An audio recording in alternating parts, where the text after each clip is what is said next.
आज इस वीडियो में हम लोग विज्ञान के एक बहुत ही महत्वपूर्ण क्वेश्चन पर चर्चा करेंगे जो आपके आने वाले बोर्ड एग्जाम के लिए काफ़ी महत्वपूर्ण होगा। इस वीडियो के अंदर में हम लोग एक बेहतरीन तरीका से जानने का प्रयास करेंगे कि आखिरकार ये आहार श्रृंखला क्या होता है, ये पोषी स्तर क्या होता है। इन दो प्रश्नों को हम लोग एक बेहतरीन तरीका से समझने का प्रयास करेंगे। तो चलिए दोस्तों, पोषी स्तर को समझने से पहले हम लोग ये आहार श्रृंखला क्या होता है इसको एक बेहतरीन तरीका से समझने का प्रयास करते हैं हम। तो आहार श्रृंखला का मतलब क्या होता है? श्रृंखला का मतलब होता है चेन। जिस तरह से एक साइकिल के अंदर में चेन किस तरह से कनेक्टेड रहता है, आप लोग तो साइकिल चलाते होंगे और उस स्थिति में आप लोग साइकिल के चेन देखते होंगे। तो एक साइकिल का चेन का निर्माण किस तरह से हुआ है? कई सारे छोटे छोटे इकाई मिलकर तब एक पूरे चेन का निर्माण हुआ है। ठीक उसी तरह से आहार श्रृंखला का मतलब होता है जब कोई एक जीव भोजन के लिए दूसरे जीव पर निर्भर हो जाते हैं। जब कोई एक जीव दूसरे जीव को भोजन के रूप में ग्रहण करते हैं या दूसरे जीव को भोजन के रूप में खाते हैं तो उसे हम लोग क्या कहेंगे? खाद्य श्रृंखला या आहार श्रृंखला। आहार श्रृंखला वैसी श्रृंखला है जिसमें कोई एक जीव दूसरे जीव को भोजन के रूप में खाते हैं। वैसी श्रृंखला जिसमें कोई एक जीव दूसरे जीव को भोजन के रूप में खाते हैं तो उसे हम लोग कहते हैं आहार श्रृंखला या खाद्य श्रृंखला। इस तरह का क्वेश्चन खाद्य श्रृंखला या आहार श्रृंखला से आप क्या समझते हो, इस तरह का क्वेश्चन आपके बोर्ड एग्जाम में कई बार पूछा गया है। यकीन नहीं आता तो आप लोग एक बार क्वेश्चन में को जरूर चेक कर लीजिएगा, तो आपको इस तरह से क्वेश्चन देखने को मिलेगा। अब आइए एक बेहतरीन तरीका समझने का प्रयास करते हैं कि आखिरकार ये पोषी स्तर किसे कहते हैं। सबसे पहले तो हमने आपको एक बेहतरीन तरीका समझाने का प्रयास किए कि आखिरकार ये आहार श्रृंखला क्या होता है। जिस तरह से एक साइकिल के अंदर में चेन रहता है, वह चेन छोटी छोटी इकाई को मिलकर एक पूरे चेन का निर्माण होता है। ठीक उसी तरह से हमारे पर्यावरण के अंदर में सभी जीव एक दूसरे को भोजन के रूप में खाते हैं। तो जब कोई एक जीव दूसरे जीव को भोजन के रूप में खाते हैं और ये श्रेणी के रूप में चलते रहता है। श्रेणी का मतलब एक सीरीज के रूप में। देखिए ना किस तरह से श्रेणी में चलेगा। ये घास को खाता है हिरन, फिर हिरन को खाता है बाघ। देखिए इस तरह से इधर से चलिए, यहाँ पे गरुड़ खाता है सांप को और फिर सांप को खाता है मेढक, और मेढक खाता है कीट को, फिर कीट को खाता है घास। ये एक तरह से सीरीज चला है ना, ये एक श्रेणी में है ना, एक नियम पूर्वक है ना, एक जीव दूसरे जीव को भोजन के रूप में खा रहा है। तो वैसे सीरीज या वैसे श्रेणी जिसमें एक जीव दूसरे जीव को भोजन के रूप में ग्रहण करे या एक जीव दूसरे जीव को भोजन के रूप में खाते हैं तो उसे हम लोग क्या कहते हैं? खाद्य श्रृंखला या आहार श्रृंखला। अब ये एक बेहतरीन तरीका समझने का प्रयास करते हैं कि आखिरकार ये पोषी स्तर किसे कहते हैं। तो पोषी स्तर का मतलब क्या हुआ, हम सभी जानते हैं। क्या जानते हैं? जब हम एक जीव को भोजन के रूप में ग्रहण करेंगे तो उस स्थिति में उस जीव से हमारे शरीर के अंदर में ऊर्जा का हस्तांतरण होगा ना, तो उसे हम लोग कहते हैं जब ऊर्जा का हस्तांतरण एक जीव से दूसरे जीव में होता है तो उसे हम लोग कहते हैं पोषी स्तर। अब आइए बोर्ड पर हम किस तरह से परिभाषा को लिखे इसको एक बेहतरीन तरीका से समझने का प्रयास कीजिए। वैसे आप लोग समझ गए होंगे कि जब भी कोई जीव दूसरे जीव को भोजन के रूप में खाएगा तो दूसरा जीव का एनर्जी उस जीव के रूप में आएगा, यानी कि ऊर्जा का हस्तांतरण होगा। तो इसी ऊर्जा के हस्तांतरण को हम लोग क्या कहते हैं? पोषी स्तर। देखिए यहाँ पे क्या लिखे हैं, किसी खाद्य श्रृंखला के विभिन्न चरणों या स्तरों को क्या कहते हैं? हम लोग पोषी स्तर कहते हैं। किसी खाद्य श्रृंखला के विभिन्न चरण का मतलब क्या हुआ, इसी आहार श्रृंखला के अंदर में अलग अलग चरण होती है, अलग अलग जीवों को खाते हैं, जिससे होता क्या है, अलग अलग जीवों का ऊर्जा दूसरे जीवों में हस्तांतरण होता है। उसे ही हम लोग कहते हैं विभिन्न चरणों या स्तरों को। तो अलग अलग जीवों का ऊर्जा जब दूसरे जीवों में हस्तांतरण होगा उसे ही हम लोग कहते हैं पोषी स्तर। अब देखिए यहाँ पे दूसरे रूप में किस तरह से लिखे हैं, एक आहार श्रृंखला में उन जैविक घटकों को। उन जैविक घटक का मतलब क्या हुआ?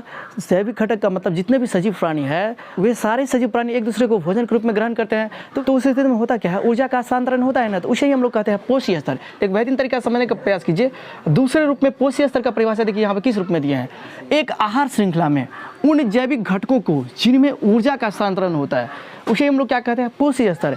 एक आहार श्रृंखला के अंदर में पूर्ण जैविक घटकों को, जैविक घटक का मतलब क्या, जिसके अंदर ऊर्जा का ट्रांसफर होगा, जिसमें ऊर्जा जाएगा।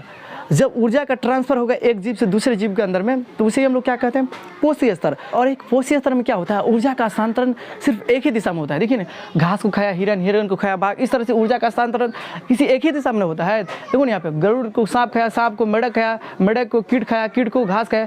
इस स्थिति में क्या देखिए यहाँ पे ऊर्जा का हस्तांतरण एक ही दिशा में होता है, चाहे इधर से चलिए चाहे उधर से चलिए, लेकिन ऊर्जा का हस्तांतरण तो एक ही दिशा में होता है।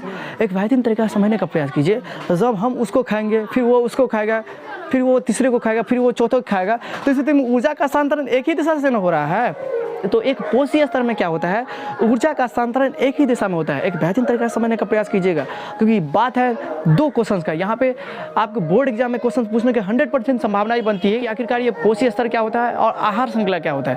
पोषी स्तर और आहार श्रृंखला में क्या अंतर है, इस तरह का क्वेश्चन आपके बोर्ड एग्जाम में पूछा ही जाता है। तो जैसा कि हमने आपको एक बेहतरीन तरीका से समझाने की कोशिश की, प्रयास किए कि ये आहार श्रृंखला क्या होता है? तो जब कोई एक जीव दूसरे जीव को भोजन के रूप में खाते हैं तो इसे ही हम लोग कहते हैं आहार श्रृंखला। श्रृंखला का मतलब क्या होता है? एक चेन, एक सीरीज, जिसमें कोई एक इसको खाएगा, फिर वो दूसरे को खाएगा, वो तीसरे को खाएगा, इस तरह से एक चेन बन जाता है, एक सीरीज बनता है। तो इसे हम लोग कहते हैं खाद्य श्रृंखला या आहार श्रृंखला।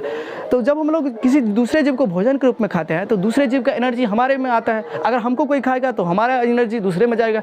तो इसी एनर्जी के ट्रांसफॉर्मेशन को, इसी ऊर्जा के स्थानांतरण को, हस्तांतरण कहिए चाहे स्थानांतरण कहिए, इसी को हम लोग कहते हैं पोषी स्तर। हम आशा कर सकते हैं कि आप लोगों ने इसको एक बेहतरीन तरीके से समझ लिए होंगे। फिर इसके बाद देखिए, स्वपोषी तथा उत्पादक को प्रथम पोषी स्तर कहा जाता है। ये उत्पादक और उपभोक्ता में क्या अंतर है, ये भी क्वेश्चन आपके बोर्ड एग्जाम के लिए काफी महत्वपूर्ण है। तो सभी हरे पौधा तथा नील हरित शैवाल जिसमें प्रकाश संश्लेषण की क्रिया होती है, जिसमें प्रकाश संश्लेषण करने की क्षमता होती है, उसे ही हम लोग कहते हैं उत्पादक। तो उत्पादक में आ गया जितने भी पेड़ पौधा हो गया, पेड़ पौधा के अंदर में ही ना होता है क्या प्रकाश संश्लेषण करने की क्षमता, भोजन बनाने की क्षमता किसके अंदर में होता है? पेड़ पौधा के अंदर में ही नहीं होता है। तो सभी हरे पौधे तथा नील हरित शैवाल को ही हम लोग क्या कहते हैं? उत्पादक कहते हैं। उत्पादक का मतलब होता है जिसके अंदर में प्रकाश संश्लेषण प्रक्रिया करने की क्षमता हो। वैसे पदार्थ, यानी तो लिखेंगे इसको इस तरह से, उत्पादक का परिभाषा सभी हरे पौधे नील हरित शैवाल जिसमें प्रकाश संश्लेषण करने की क्षमता हो, उसे हम लोग क्या कहते हैं? उत्पादक कहेंगे। एक बेहतरीन तरीका समझ गए होंगे। शाकाहारी तथा प्राथमिक उपभोक्ता को ही हम लोग कहते हैं द्वितीय पोषी स्तर। अब भाई यहाँ पे उपभोक्ता से भी क्वेश्चन पूछा जाता है। उपभोक्ता का मतलब क्या हुआ? जो अपना जीवन यापन करने के लिए प्रत्यक्ष या परोक्ष रूप से, चाहे सामने में या बगैर सामने से, कहीं ना कहीं हुआ उत्पादक पर ही डिपेंड करे या उत्पाद पर ही डिपेंड करे। उत्पादक का मतलब क्या हुआ? पेड़ पौधा पर ही निर्भर करे, उसे हम लोग कहते हैं उपभोक्ता। सच में हम लोग हो गए और इसके साथ साथ जितने भी जीव जंतु हो गए अपना जीवन यापन करने के लिए कहीं ना कहीं पेड़ पौधा पर ही निर्भर है। तो जब हम लोग उत्पादक पर यानी कि पेड़ पौधा पर निर्भर हो जाते हैं प्रत्यक्ष या परोक्ष रूप से, तो उसे हम लोग कहते हैं उपभोक्ता। यानी कि वैसे जीव जो प्रत्यक्ष या परोक्ष रूप से अपना जीवन यापन करने के लिए, अपना जीवन निर्वाह करने के लिए पेड़ पौधा पर निर्भर हो जाए, उत्पादक पर निर्भर हो जाए, उसे हम लोग क्या कहते हैं? उपभोक्ता कहते हैं। तो दो क्वेश्चंस यहाँ से भी पूछने की संभावना बनती है। देखिएगा ना आप लोग क्वेश्चंस बैंक को आप लोग बेहतरीन तरीके से देखिएगा तो ये भी क्वेश्चंस आपके बोर्ड एग्जाम में कई बार क्वेश्चन पूछा गया है कि उपभोक्ता तथा उत्पादक में क्या अंतर है। तो हमने एक बेहतरीन तरीके से आपको समझाने का प्रयास किए कि वैसे जीव या सभी हरे पौधा तथा नील हरित शैवाल जिसके अंदर में प्रकाश संश्लेषण करने की क्षमता होती है, और जैसे कि हम सभी जानते हैं प्रकाश संश्लेषण के द्वारा पेड़ पौधा क्या बनाता है? भोजन बनाता है। इसके अंदर प्रकाश संश्लेषण करने की क्षमता होती है, उसे ही हम लोग कहते हैं उत्पादक। अगर आप लोग प्रकाश संश्लेषण क्या है इसके बारे में आप लोग नहीं जानते हो तो आप लोग यूट्यूब पे सर्च करके देख ही लीजिए, प्रकाश संश्लेषण किसे कहते हैं, GKS स्टडी सेंटर। उस वीडियो के अंदर में हमने एक बेहतरीन तरीका समझाने का प्रयास किए हैं कि आखिरकार ये प्रकाश संश्लेषण होता क्या है। देखिए, इसके बाद उत्पादक के बारे में आप लोग समझ गए। फिर इसके बाद उपभोक्ता के बारे में भी हमने बताया।